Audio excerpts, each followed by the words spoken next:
मुल्क को डिफॉल्ट करने वाला आज बाल्टी डब्बा और कनस्तर डाल के अदालत जाता है?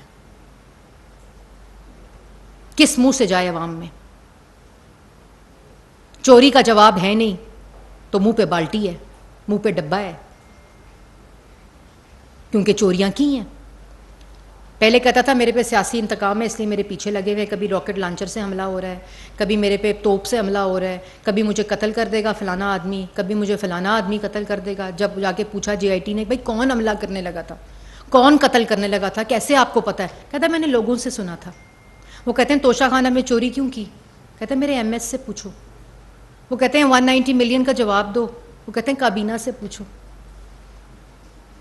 वो मैडम से पूछते हैं वो हीरे जवाहरात आपने लूट के ले गए, तो कहती हैं मुझे क्या पता था।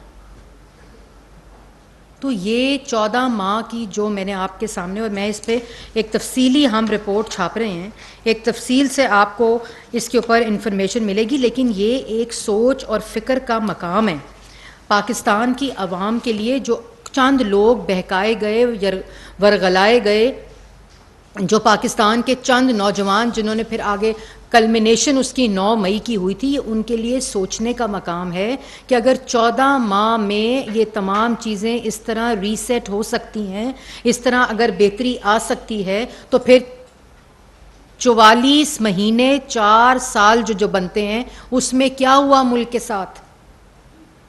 तो तब क्यों नहीं आ सकती थी? अगर आज 3900 मेगावाट बिजली बन सकती है तो 4 साल में क्यों नहीं बनी?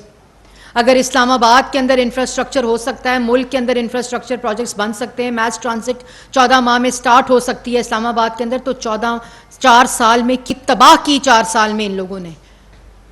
14 माह में वो ठीक हुई, वो बहाल हुई, उसके असरात आज पाकिस्तान के जो दोस्त ममालिक जो हैं वो हेल्प कर रहे हैं, वो नज़र आ रही है। अगर prime minister youth program 80 billion के यूथ के लिए, चाहे वो लैपटॉप हो, स्कॉलरशिप्स हो, स्मॉल मीडियम एंटरप्राइज हो, बिजनेस लोन हो, एग्रीकल्चर लोन हो, अगर हम ला सकते हैं तो इन्होंने वो कामयाब नौजवान, इनका क्या कारकर्दगी थी? आते ही तमाम प्रोजेक्ट्स को कंट्रोवर्शियल कर दो, फिर उन्हीं प्रोजेक्ट्स को के नाम तब्दील कर दो, फिर जहाँ तख्तियाँ लगनी थी उन तख्तियों को तब्दील कर दो और सियासी मुखालफिन को सलाखों के पीछे डाल दो। इनका ख्याल था 4 साल बाद इनसे कोई नहीं पूछेगा, और भाई क्यों कि मुसल्लत हो गए थे, RTS बैठ गया था, तो किया क्या? आज वो इमरान प्रोजेक्ट वाले भी शर्मिंदा हैं, और जिसका प्रोजेक्ट था वो बाल्टी डब्बा कनस्तर और डस्टबिन की नज़र है। मुख्तसर ये बात है, और उसका खमियाजा, उसकी सज़ा पाकिस्तान की आवाम ने भुगती है। जी जवेद हुसैन साहब, दुनिया न्यूज़ से। मैम, जैसा कि अभी 14 माह मुकम्मल हो गए, आपने बता दी, अभी तो थोड़ी शुरू की है, हाँ, अभी इंशाल्लाह बताऊंगी हर रोज़। निगरान जो सेटअप है, जो केयर टेकर गवर्नमेंट की आपने बात की, वो केयर टेकर गवर्नमेंट जो है वो प्राइम मिनिस्टर और अपोजिशन लीडर जो है वो डिसाइड करते हैं, केयर टेकर प्राइम मिनिस्टर, और उन्हीं की मुशावरत के साथ इंशाल्लाह केयर टेकर प्राइम मिनिस्टर का और गवर्नमेंट का ऐलान किया जाएगा, आइनी जो तरीक़ाकार है, और उसी के मुताबिक होगा। और इलेक्शन प्राइम मिनिस्टर ऑलरेडी कह चुके हैं कि इंशाल्लाह 90 दिन के अंदर इलेक्शन, क्योंकि हम अपनी जो आइनी ज़िम्मेदारी है उसको पूरा करते हुए केयर टेकर के हवाले ये सेटअप करेंगे, और इंशाल्लाह इलेक्शन के बाद पाकिस्तान की आवाम, पाकिस्तान मुस्लिम लीग नून और वो जमातें जिन्होंने उनकी बेहतरी, उनके मुल्क की बेहतरी, जिसका डायरेक्ट रिलीफ पाकिस्तान की आवाम को होता है, जो तखरीब नहीं बल्कि तामीर में बिलीव करते हैं, जो नफ़रत, फसाद, इंतशार नहीं बल्कि इत्तेहाद और एतमाद में बिलीव करते हैं, मुल्क को इंतशार से इस्तेहकाम की तरफ डालकर आवाम के हवाले कर रहे हैं, और इस इस्तेहकाम से दोबारा इंशाअल्लाह महंगाई में कमी, तरक्की करता मुल्क, जिस तरह 2013 में नवाज शरीफ साहब ने जिस विजन के साथ, जिस तरह काम किया था अपनी टीम के साथ, पाकिस्तान मुस्लिम लीग नून ने नवाज शरीफ साहब की क़यादत में उसी लगन के साथ पाकिस्तान की आवाम से वोट लेकर दोबारा आकर इसी तरह मुल्क को तामीर करेंगे, तरक्की देंगे, नौजवान को रोज़गार, जो प्राइम मिनिस्टर यूथ प्रोग्राम है उसकी बुनियाद रख दी गई है। इसी तरह जो डिफरेंट शोबे मैंने आपको इकॉनमी बताया, एनर्जी बताया, पेट्रोलियम बताया, बिस बताया, जो विज़न है उसके मुताबिक जहाँ छोड़ के जाएंगे उसी की अगला फेज़ इंशाअल्लाह स्टार्ट करेंगे। मैंने ये नहीं कहा। पहली बात तो सनाउल्लाह साहब हो गए, सवाल का जवाब ले लें। मैं बताती हूँ। पहली बात, मैंने बिल्कुल नहीं कहा बिलियन देकर इस्लामाबाद को बिल्कुल महफूज कर दिया है, अब इस्लामाबाद को डेवलप कर दिया, क्योंकि मैं ना तहरीक इंसाफ से ताल्लुक़ रखती हूँ, ना मेरा कोई इरादा है, और ना मैं किसी झूठे को रिप्रेजेंट करती हूँ।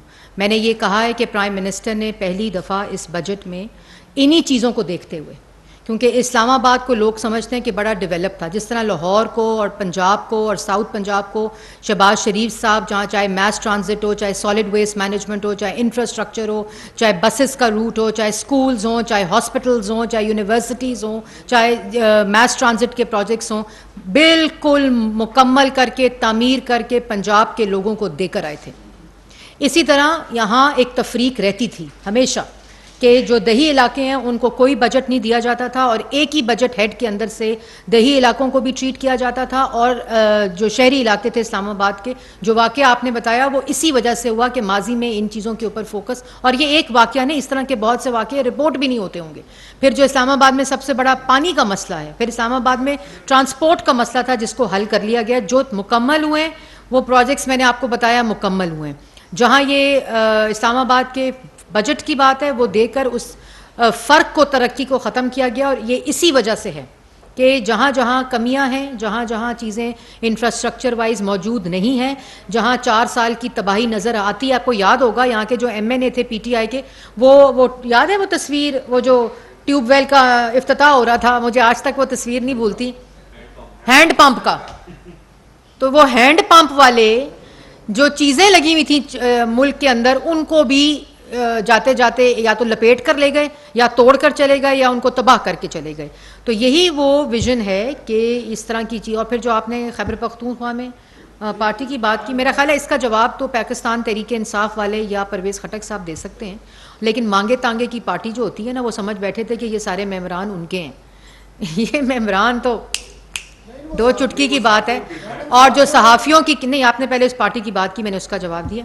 जो सहाफ़ियों की बात है वो तो बहुत ही मेरे ख्याल में अनएक्सेप्टेबल है। मुझे ये इन्फॉर्मेशन, मैं भी उनकी प्रेस टॉक देख रही थी, मुझे ये अभी तक इन्फॉर्मेशन नहीं है। मैं यहाँ से प्रेस टॉक से जाते ही इसके ऊपर नोटिस भी लेती हूँ, मैं इस पर देखती भी हूँ, और मैं वहाँ की जो सिक्योरिटी एजेंसीज़ हैं, पुलिस है, उनसे राब्ते में आकर मैं पता भी कराती हूँ कि ये क्या वाक़या है, क्योंकि इसके बारे में मुझे इस वक्त तक, जब मैं आपसे प्रेस कॉन्फ्रेंस कर रही हूँ, मुझे इल्म नहीं है। और इंशाअल्लाह ये तमाम चीज़ों की वो लेकर मैं आगाह भी करूँगी आपको कि ये क्या वाक़या और इसके ऊपर क्या किया जा रहा है।